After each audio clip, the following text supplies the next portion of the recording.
can I also say that I think it was because of my parents and my father, his background. He connected with musical theatre in a very sort of visceral way, because we grew up in Islington in London, and there was a very famous music hall there called Collins Music Hall. Okay. And my dad was very poor.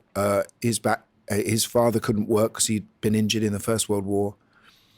And his grandfather on his mother's side drove a hansom cab, right? So, and he was quite a cool guy called John Crisp, and he had this great moustache, and he used to chuck sweets apparently out to the kids as they, well, my dad tells me, as he drove the cab along the horse, and, you know.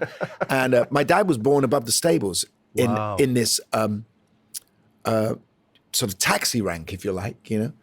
And they were that poor that they had to do other jobs. So one of the things they did was they managed to find nuts and sweets from some wholesaler, put them in bags, and my dad and his brother Percy would spend ages putting them in bags, and they'd go and sell them to the queues outside the music hall.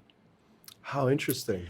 So that connection with musical made me fascinated in musical, and then reading about Charlie and how he started in English music hall, and thinking he probably played the Collins, you know, and how that's where he became a real star, and his Englishness, his London working class background. That's what I relate to.